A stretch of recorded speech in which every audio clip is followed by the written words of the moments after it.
الحمد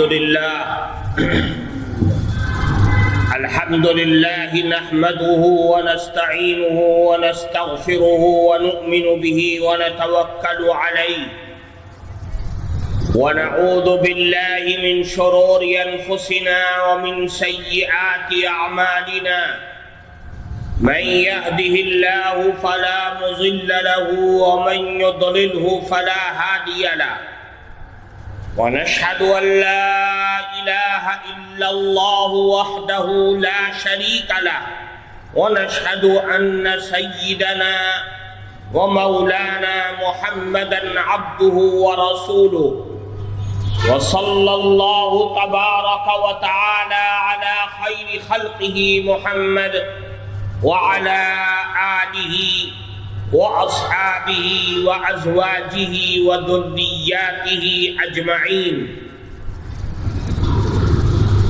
أما بعد فقد قال النبي صلى الله عليه وسلم اقرأوا القرآن فإنه يأتي يوم القيامة شفيعا لأصحابه أو كما قال رسول الله صلى الله عليه وسلم. محترم سبھاپتی صاحب، اسٹیج پر اپستھت حضرات علماء کرام اور اس دینی محفل میں موجود ہمارے معزز بزرگوں اور عزیز دوستوں، آج کا یہ مبارک مہینہ اور اس مبارک مہینے میں آج کی آنے والی رات اور کل کا دن جو شریعت کی نگاہ میں بہت اہم دنوں اور بہت اہم راتوں میں سے ایک رات ہے،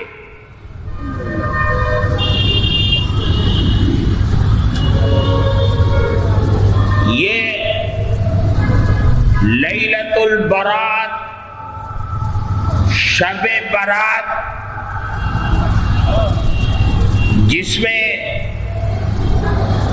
تمام مسلمان مرد اور عورت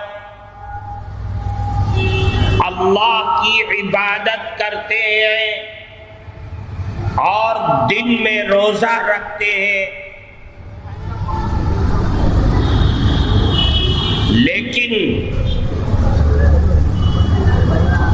ان تمام چیزوں کے باوجود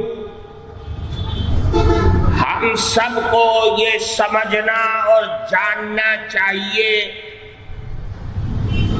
کہ جناب رسول اللہ صلی اللہ علیہ وسلم حضرات صحابہ کرام رضوان اللہ علیہم اجمعین ان تمام حضرات کا اس رات اور دن میں کیا معمول رہا ہے یہ سمجھنا چاہیے۔ دنیا والوں کو دیکھ کر عبادت میں اتنا آگے بڑھ جانا کہ بدعت ہو جائے اور اتنا کم کر دینا کہ اس رات اور دن کی اہمیت ختم ہو جائے، یہ مومن مانوس مرد اور عورت کے لیے اچھا نہیں ہے۔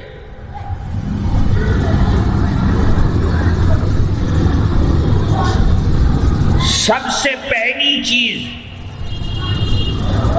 اس رات اور دن کے بارے میں ہم سب کو یہ معمول رکھنا کہ اللہ جو کچھ بھی توفیق دے رات میں اٹھ کر کے آخر حصے میں اللہ کی عبادت کرنا، نوافل پڑھنا، اپنے گناہوں کی اللہ سے مغفرت کی بھیک مانگنا چاہیے۔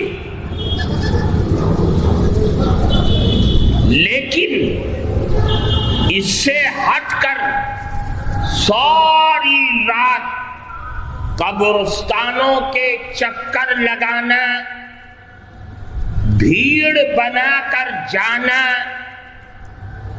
مسجدوں میں آ کر کے صرف ایک رات یہی عبادت کرنا، یہ بھالو نہیں ہے۔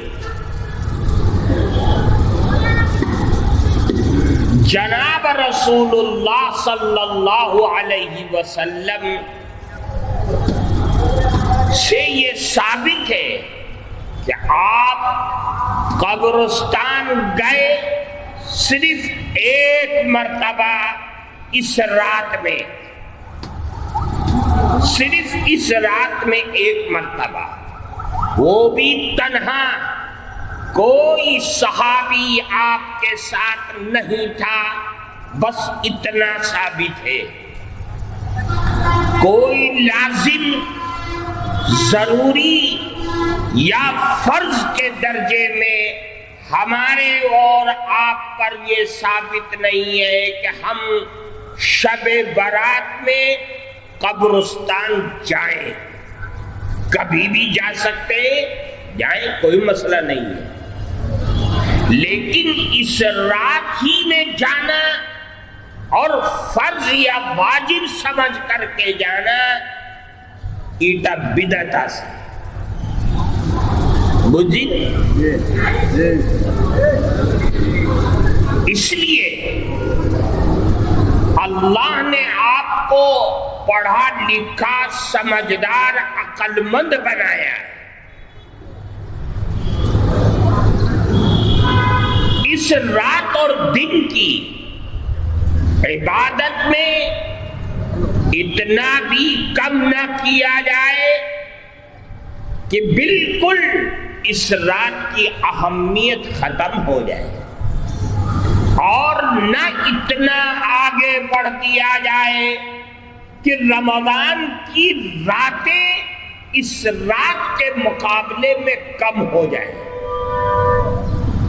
اس لیے میرے بھائی، آج کی اس رات کو اچھا اور غنیمت سمجھتے ہوئے اللہ ہمیں اور آپ کو جو بھی توفیق دے، اپنے باڑی میں رہ کر کے اللہ کی عبادت کرنا اور اللہ سے اپنے گناہوں کی مغفرت کے لیے بھیک مانگنا ضروری ہے، بس اس کے علاوہ کچھ نہیں۔ دن میں 15ویں شعبان کو دن کا روزہ رکھنا، یہ بھی ثابت ہے، آپ روزہ رکھیے، کوئی مسئلہ نہیں۔ اللہ کے نبی کا معمول شعبان کے مہینے میں کثرت سے روزہ رکھنا ثابت ہے، بیشی روزہ رکھتے تھے۔ لوگ یہ سمجھتے تھے کہ کہیں ایسا تو نہیں ہے کہ رمضان آ گیا ہو، اللہ کے نبی اتنا روزہ رکھتے تھے شعبان کے مہینے میں، اس لیے صرف 15 ہی شعبان کو روزہ رکھنا اور باقی اور دن نہ روزہ رکھنا یہ بھی غلط ہے۔ آپ اور تاریخوں میں بھی روزہ رکھیے، 15 کو بھی روزہ رکھیے، کوئی حرج نہیں ہے۔ اس مہینے اور اگلا آنے والا مہینہ جو رمضان کا مہینہ ہے، تمام مہینوں کا سردار ہے۔ اللہ کی رحمت اس مہینے میں پورے جوش میں ہوتی ہے، اتنی جوش میں ہوتی ہے، اتنی عام ہوتی ہے کہ اللہ رمضان کے مہینے میں جہنم کے دروازوں کو بند کر دیتا ہے اور جنت کے تمام دروازوں کو کھول دیتا ہے، اور بے شمار لوگوں کو اللہ تعالی رمضان کے دن اور رات میں جہنم سے آزادی عطا فرماتے ہیں۔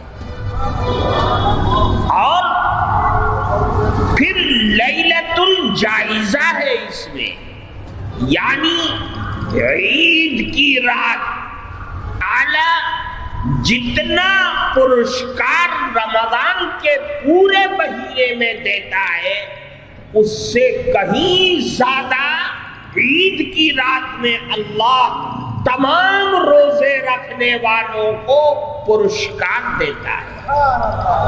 بے شمار لوگوں کو اس انعام کی رات میں اللہ تعالی جہنم سے آزادی عطا فرماتے ہیں۔ اس لیے رمضان کا مہینہ اور اس کے دن اور رات میں دن کو روزہ رکھنا یہ مہتوپورن عبادت ہے، اور رمضان کی رات میں سب سے بڑی عبادت ہے 20 رکعت تراویح پڑھنا۔ رمضان کے مہینے میں دن میں روزہ، رات میں تراویح، ان دونوں عبادتوں کا جان، اس کی روح، اس کا پیٹرول اور اس کی تمام طاقت جس کے اندر ہے وہ قرآن ہے۔ قرآن پڑھنے سے روزے میں طاقت پیدا ہوتی ہے، قرآن ہی سے طاقت پیدا ہوتی ہے تراویح کے اندر۔ اس لیے قرآن کو پڑھنا چاہیے جس سے ہماری عبادتوں میں جان اور روح پیدا ہو جائے۔ اللہ کے نبی نے فرمایا کہ قرآن اللہ کی کتاب ہے۔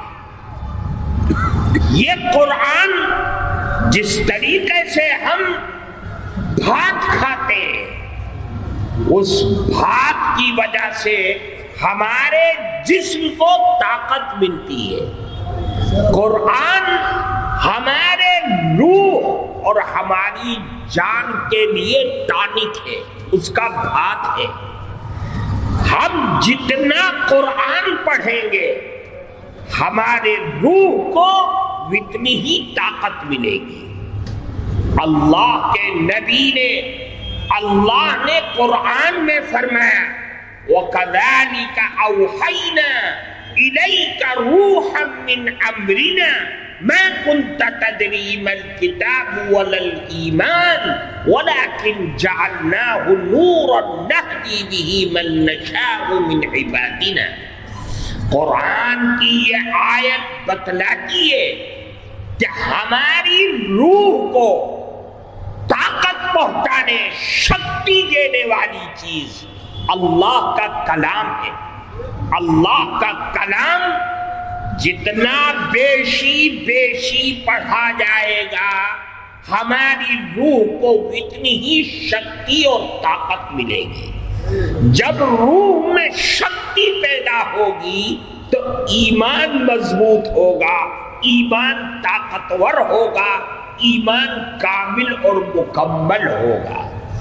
اللہ کا یہ کلام بڑا عظیم الشان کلام ہے، تمام کلاموں کا بادشاہ ہے، تمام آسمانی کتابوں کی سردار ہے۔ ہماری ہر عبادت کے اندر، چاہے وہ نماز ہو، چاہے وہ روزہ ہو، چاہے وہ حج ہو، تمام نوافل ہو، ہر عبادت کی جان اور روح قرآن کی آیات ہے۔ قرآن اللہ کا کلام ہے، اس لیے اس کو بیشی زیادہ سے زیادہ پڑھنا چاہیے۔ اللہ کے نبی نے ایک موقع پر ارشاد فرمایا ان اللہ تبارک و تعالی قرأ طٰہٰ و یاسین قبل ان یخلق السماوات والارض بألف عام۔ اللہ نے، ہمارے پربھو نے آکاش اور دھرتی کے بنانے سے 1000 سال پہلے سورہ طٰہٰ اور سورہ یاسین کی تلاوت کی۔ اللہ کے اس کلام کو سننے والے کوئی مانوس نہیں تھے، اس لیے کہ مانوس تو ابھی پیدا ہی نہیں ہوا ہے، حضرت آدم ابھی بنا ہی نہیں گئے، پیدا ہی نہیں کیے گئے، کوئی مانوس نہیں تھا۔ سننے والے صرف فرشتے تھے جو اللہ کی آواز کو سن رہے تھے۔ فلما سمعت الملائکہ، جب فرشتوں نے اللہ کی زبان سے، پربھو کی جبہ سے قرآن کی یہ 2 صورتیں سنی، سورہ طٰہٰ اور سورہ یاسین، تو 3 جملہ فرمایا، 3 باتیں فرمائی۔ فرمایا طوبیٰ لِأُمَّةٍ تَنزِلُ هَذَا عَلَيْهَا، کتنے بھالو انسان ہوں گے، کتنے بھالو امت ہوگی جس پر اللہ کا یہ کلام اترے گا۔ یہ کلام حضرت آدم، حضرت ابراہیم، حضرت موسیٰ، حضرت عیسیٰ، کسی نبی اور کسی نبی کی کسی امت پر نہیں اترا سوائے جناب رسول اللہ صلی اللہ علیہ وسلم کے سینے مبارک پر اترا، اور آپ کے صدقے میں ہمیں اور آپ کو یہ کلام عطا کیا۔ اللہ کی اس نبی کی اس امت کو اللہ نے یہ کلام عطا کیا۔ ہمارے بچے، ہمارے چھیلے، ہماری ناری اور پروش سب اس قرآن کو پڑھتے ہیں، یہ کتنے خوش نصیبی کی بات ہے۔ پھر دوسری بات فرمائی وَطُوبَىٰ لِأَلْسِنَةٍ تَتَكَلَّمُ هَٰذَا، کتنی خوش نصیب جبہ ہوگی جس جبہ سے لوگ اللہ کا یہ کلام پڑھیں گے۔ ہمارے چھوٹے چھوٹے بچے، بچیاں، بوڑھے، جوان سب اللہ کا کلام پڑھتے ہیں، حالانکہ اللہ کا کلام تو عربی میں، ہمارے بھاشا بنگلہ سے، اردو سے، ہندی سے، لیکن اللہ کا کلام عربی میں ہے، اور بلا تکلف، بغیر کسی اس کے پھر زبانی قرآن پڑھتے چلے جاتے ہیں۔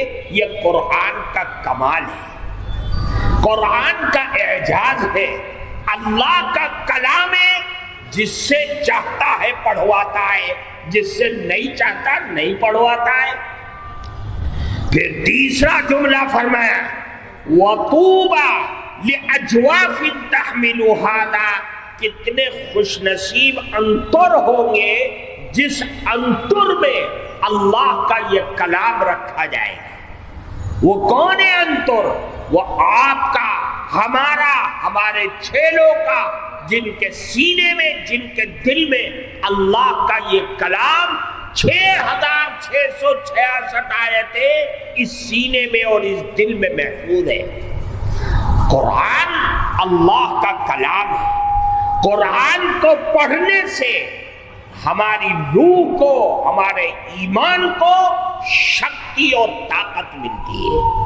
قرآن ہی اللہ کا وہ کلام ہے جس کو پڑھنا کی عبادت، اور جس کو اپنی چوک سے دیکھنا یہ بھی عبادت ہے، جس کو چومنا، اپنے ہونٹوں سے چومنا یہ بھی عبادت ہے، جس کو اپنی باڑی میں سجانے کے لیے رکھنا یہ بھی عبادت ہے۔ جب باڑی میں سجانے کے لیے رکھے گا تو اپنی چوک سے دیکھے گا بھی، وہ اٹھا کر صاف بھی کرے گا، اور پھر اللہ توفیق دے گا تو اس کو پڑھے گا بھی۔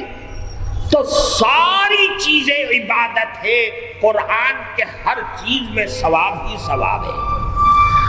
پھر قبر کے اندر جائے گا تو یہی قرآن ہے جو انسان کو نجات دلائے، انسان کو اللہ کے عذاب سے نجات دلانے کی شکتی اور طاقت قبر کے اندر بھی قرآن ہی کو حاصل ہے۔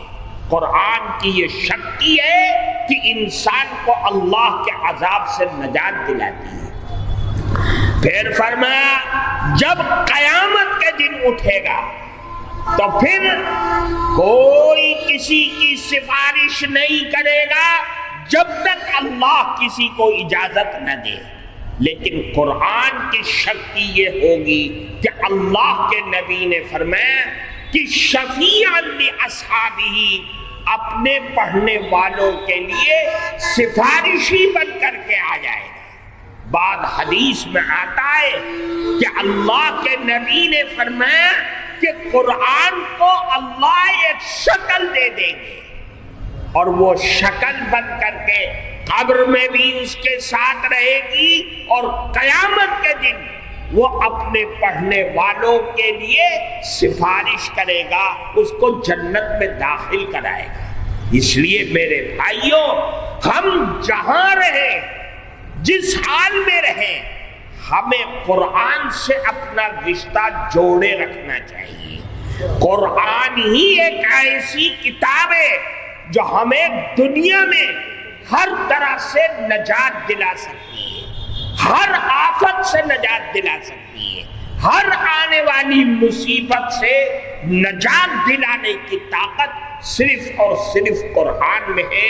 قرآن اگر ہمارا امام بنے گا، زندگی کا امام بنے گا، تو ہر مصیبت اور تکلیف، ہر پریشانی سے ہمیں نجات ملے گی اور دنیا میں ہم زندہ رہیں گے۔ اس لیے میرے بھائیوں، آج یہ ہونا چاہیے کہ ہم قرآن کو مضبوطی کے ساتھ پڑھیں، اپنی آنے والی نسلوں کی زندگی میں قرآن کو زندہ کریں، قرآن کو پڑھائیں، قرآن کو سمجھیں اور اس پر عمل کرنے کی کوشش کریں۔ اللہ تعالی ہم سب کو عمل کی توفیق عطا فرمائے۔ وآخر دعوانا ان الحمد للہ رب العالمین۔